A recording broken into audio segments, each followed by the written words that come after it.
Assalamualaikum warahmatullahi wabarakatuh. Kami dari kelompok 14 ingin mempresentasikan tugas besar statistika kami. Perkenalkan, anggota kelompok kami ada Ikro Banyuwanto, Rahma Sakti Rahardian, dan saya sendiri Regi Renanda Rahman. Baik, langsung saja masuk. Di sini perkenalan dulu dengan dataset yang kami gunakan. Jadi dataset yang kami gunakan adalah berupa dataset data lifestyle, kehidupan dari berbagai wilayah dan negara-negara yang ada di wilayah tersebut. Sebenarnya datasetnya itu banyak, tapi untuk kasus yang kami kerjakan ini hanya sebagian saja.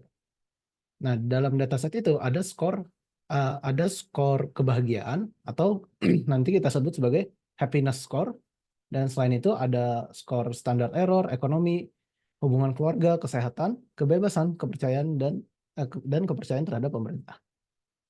Baik, itu saja penjelasan datasetnya. Baik, untuk codingnya sendiri di sini untuk eksplorasi data kita import terlebih dahulu datasetnya. Nah, datasetnya itu kami masukkan ke drive drive pribadi. Di sini ada di mount dulu. Uh, saat saat di run nantinya akan minta izin untuk membuka drive Google Drive kami sendiri. Nah, kemudian ada import pandas ini untuk membantu dalam pengimportan file CSV-nya nanti.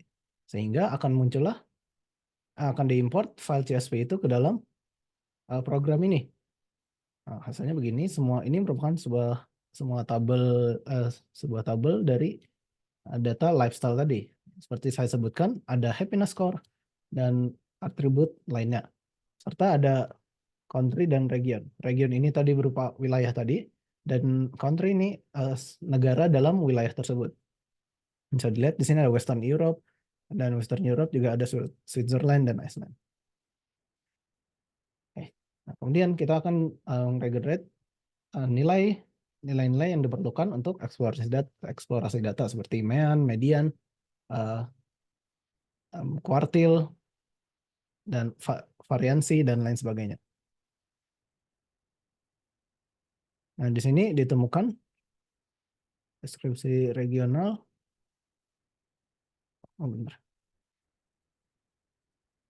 Oke, di sini ada nilai meannya, contohnya ada pada Western Europe, ini wilayah Western Europe, seperti meannya rata-rata happiness score-nya ada 6,6 dan minimumnya nilai paling kecilnya ada 4,8.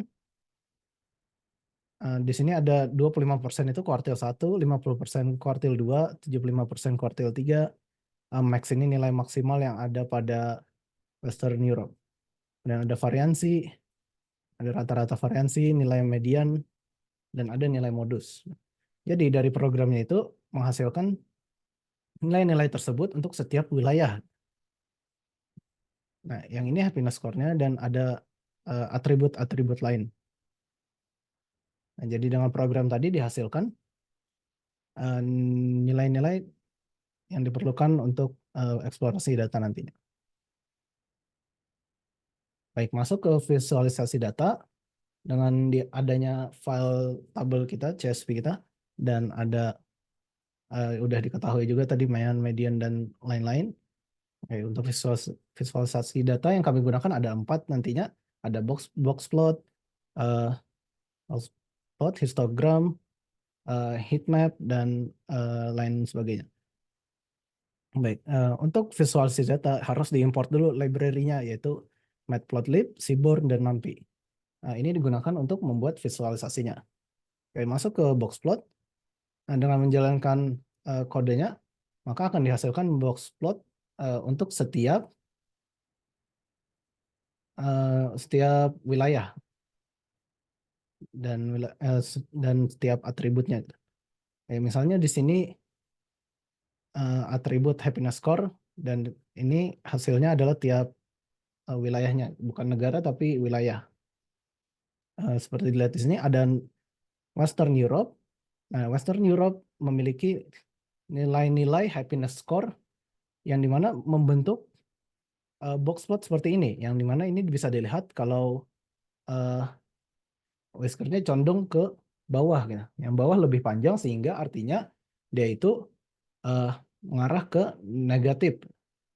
Kalau North America dan ini bisa dilihat karena dia mediannya di tengah dan atas bawahnya juga sama panjangnya, itu artinya simetris. Dan ini juga simetris. Middle East juga ini bisa dilihat kalau yang bawahnya lebih panjang berarti negatif, yang ini juga negatif. Latin Amerika, South Asia ini terlihat simetris ya karena mediannya di tengah, pas di tengah, dan atas bawahnya juga sama panjang. Yang lainnya ini ada yang positif dan ada yang negatif. Oke, dan ini untuk atribut-atribut lain seperti standar error, ekonomi, dan family, health, freedom, trust. Baik, masuk ke histogram. Histogram sendiri untuk melihat persebaran datanya. Nah, di sini ada histogram berupa data point. Ini word range itu keseluruhan dari semua wilayahnya. Nah, tapi yang di sini yang digunakan yaitu setiap wilayahnya gitu. Ya, bisa dilihat di sini ada happiness score-nya dan berapa frekuensi ini, yaitu berapa negara yang memiliki happiness score tersebut atau berada di antara happiness score tersebut. Misalnya pada Western Europe ini terdapat 2 negara yang happiness score-nya sekitar nilai 5 gitu. Dan ini juga 5,5, ada 3 dan lain-lain. Nah, dari histogram ini dia membentuk suatu skew gitu. Nah, jadi garisnya itu kan dari bawah ke atas gitu. Nah, itu apa? Artinya dia itu condong ke arah negatif. Sedangkan yang ini karena dia lurus gitu, artinya dia simetris. Yang ini juga simetris, dan ini karena dia ada yang paling bawah ini bisa dibilang negatif. Ini juga negatif. Ini simetris, ini Southern Asia. Oke, Southern Asia emang simetris. Tadi kita bisa juga kita lihat juga tadi uh, di mana? Bentar. Oke, di box plot tadi kalau happiness score-nya itu simetris si Southern Asia. Dan di histogram juga terbukti kalau dia itu simetris. Oke, dan lain sebagainya. Dan udah dijelaskan di sini, saya kumpulkan warna positif ada 2 negara, yang simetris ada 3, dan sisanya negatif. Baik, sekian dari saya. Selanjutnya bisa dilanjutkan oleh Rahma Sakti. Oke, selanjutnya saya akan menjelaskan bagian tabel 2 dimensi dan heatmap. Untuk tabel 2 dimensi sendiri, kita menggunakan parameter yaitu ada country dengan parameter satunya itu menggunakan happiness-nya. Untuk happiness-nya, kami mengkategorikan happiness menjadi tiga level, ada high, medium, dan low. Mungkin selengkapnya di bawah. Turun lagi. Nah, itu. Ini adalah dalam bentuk tabelnya. Kami memisahkan happiness kategori dengan regionnya. Di sini terlihat kalau Australia, New Zealand itu 2 negara ada pada high, kemudian Eastern, Central, and Eastern Europe itu ada 20 di average, 1 di high, dan seterusnya. Kemudian mungkin bisa langsung ke heatmap-nya lagi. Oke, untuk heatmap-nya sendiri, di sini kita bisa melihat bahwa di sini kami misahkan sama seperti sebelumnya. Untuk value kontribusinya kita menggunakan parameter warna dari kuning ke biru, di mana kuning menandakan 0 dan biru menandakan 35, di mana itu nilai paling tinggi yang kita miliki, sehingga mendapatkan tabel heatmap seperti berikut. Kita bisa lihat bahwa di Sub-Sahara Afrika itu memiliki heatmap yang paling biru dengan value 36, sehingga ini menandakan bahwa Sahara Afrika adalah tempat yang paling terpusat datanya di low, dari semuanya di low. Kemudian untuk yang high itu yang paling terpusat ada di Western Europe, warnanya biru muda, dan untuk yang average itu dimiliki oleh Eastern Europe. Jadi kesimpulannya adalah untuk masing-masing data happiness kategori untuk average, high, low, secara berurutan, yang paling besar itu ada di Eastern Europe, lalu ada di Western Europe untuk yang high, dan Sub-Sahara Afrika ada di low. Selanjutnya. Oke, ini adalah scatter plot kita. Saya menggunakan visualisasi scatter plot menggunakan fungsi agar bisa dipanggil. Kemudian di sini saya memanggil fungsi yang sudah dibuat sebelumnya untuk mengiterasi setiap feature atau setiap kolom data yang kami miliki. Jadi kita bisa mendapatkan diagram sebagai berikut. Langsung bawah lagi. Oke, untuk data sendiri kami mendapati bahwa yang 400 belum track. Oke, kami miliki untuk happiness to economic, happy to family, happy to health, dan happy to freedom. Mereka masing-masing memiliki korelasi dan skor korelasinya sendiri cukup tinggi, yaitu ada di 0,78 sampai dengan 0,57. Di sini kami menggunakan batasan korelasi untuk batasi korelasi kuat, lemah, dan tidaknya itu. Untuk yang kuat, kami anggap di atas 0,5 itu kuat, dan di bawah 0,5 itu kita anggap lemah ataupun tidak ada korelasi. Kemudian yang bisa turun, tiga terakhir. Untuk yang happiness, Untuk yang happiness to trust, to government, dan juga happiness to loyalty atau generosity, di sini kami dapati bahwa tidak ada korelasi antara kebahagiaan dan juga kepercayaan terhadap negara ataupun terhadap loyalitas warga ke negara. Jadi ini tidak ada korelasi terhadap happiness, namun di sini ada happiness to dystopinia, itu memiliki nilai yang cukup mendekati di batasan kami, sehingga kita anggap sini ada relasi meskipun agak lemah, ada happiness to dystopinia. Selanjutnya lagi. Oke, itu mungkin dari saya terkait heatmap dan scatter plot. Kemudian akan dilanjutkan oleh rekan saya, Ikra Penyuwanto. Silakan. Oke, jadi untuk regresi linear ini kami berencana untuk mencari regresi linear yang di mana korelasi dari independen dan dependen variabelnya itu memiliki korelasi berupa positif kuat, yang di mana jika dilihat dari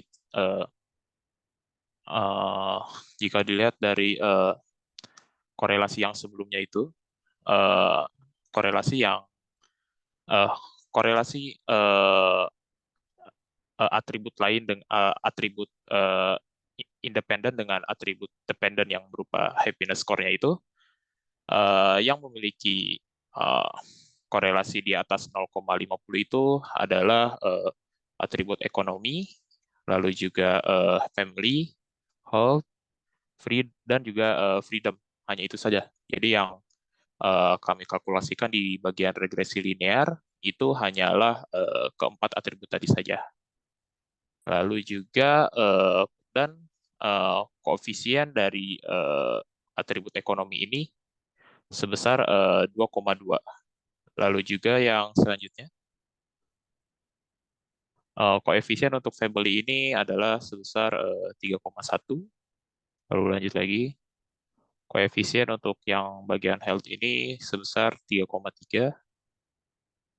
Dan juga koefisien untuk yang di atribut freedom ini adalah sebesar 4,3. Yang di mana, masih ada lagi. Dan juga ini terdapat atribut distopia residual yang dimana koefisiennya itu sebesar 1,0. Yang dimana jika dibandingkan berdasarkan keseluruhan tadi, balik lagi ke atas.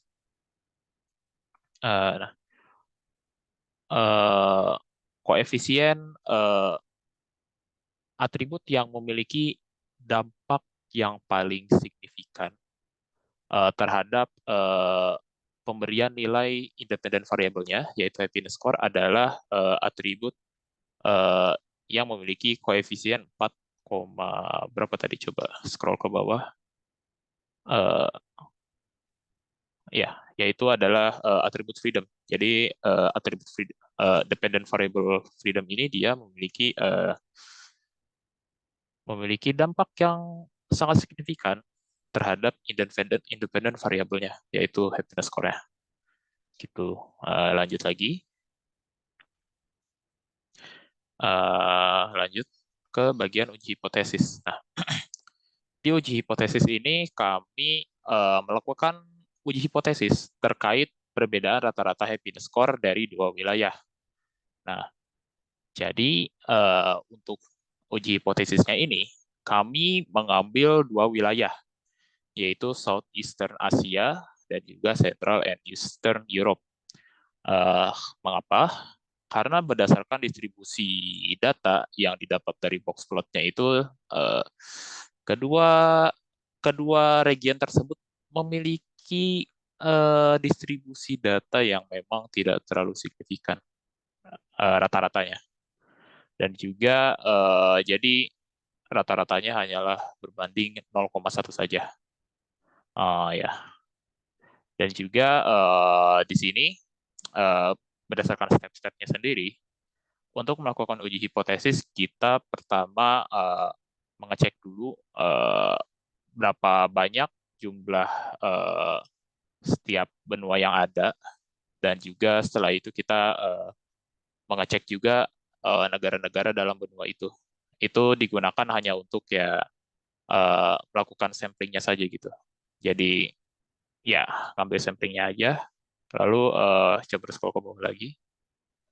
Dan di sini perhitungan samplingnya buat metodenya sendiri kami menggunakan t-test karena berdasarkan yang dilihat di atas tadi, jumlah negara dalam setiap regionnya, scroll ke atas sedikit. Nah, Southeastern Asia dan juga Central and Eastern Europe itu memiliki jumlah sampel negara yang di mana di bawah 30. Sehingga kami memutuskan untuk menggunakan t-test. Dan juga ya sempat di-mention tadi di atas distribusi dari data, distribusi dari happiness score dari setiap region itu antara Southeastern Asia dan juga Central and Eastern Europe itu tidak berbeda jauh. Jadi kami ya berencana mengambil region ini. Lalu ya seperti balik lagi. Jadi karena sampelnya tadi keduanya itu di bawah 30, jadi kami memilih untuk menggunakan t-test. Dan juga kebetulan kedua data tadi distribusinya cukup normal juga, outliernya tidak ada outlier sama sekali malahan. Ya, makanya kami menggunakan t-test. Oke, jadi untuk uji hipotesisnya sendiri, hipotesis awalnya H0 itu berupa perbedaan rata-rata happiness score dari dua region tersebut dapat dikatakan berbeda. Dan kami ingin ngecek bahwa apakah perbedaan rata-rata happiness score dari kedua region tersebut, walaupun beda sedikit, itu apakah bisa dikatakan sama saja atau berbeda gitu. Dan kami memiliki hipotesis bahwa yang di H1-nya itu perbedaan rata-rata happiness score dari dua region tersebut dapat dikatakan sama saja. Kami ingin memastikan hal tersebut gitu. Nah, dan juga setelah kami kalkulasikan menggunakan library dari Python yang berupa scipy.stat, ini kami mendapati bahwa tes statistik yang kami dapatkan adalah sebesar 0,95. Oh ya, dan juga nilai signifikansi yang kami taruh untuk uji hipotesis ini adalah sebesar 10% atau 0,10. Nah, dan ternyata setelah dikalkulasi, nilai tes statistiknya ini itu lebih besar daripada nilai alfanya. Sehingga dapat dikatakan bahwa hipotesis dari H0 ini itu bisa ditolak. Jadi conclusionnya adalah perbedaan rata-rata happiness score dari dua region tersebut dapat dikatakan sama saja. Untuk hasil dari uji hipotesisnya seperti itu. Oke, baik. Eh, segitu begitu presentasi dari kelompok kami. Mohon maaf bila ada salah kata dan terima kasih. Wassalamualaikum warahmatullahi wabarakatuh.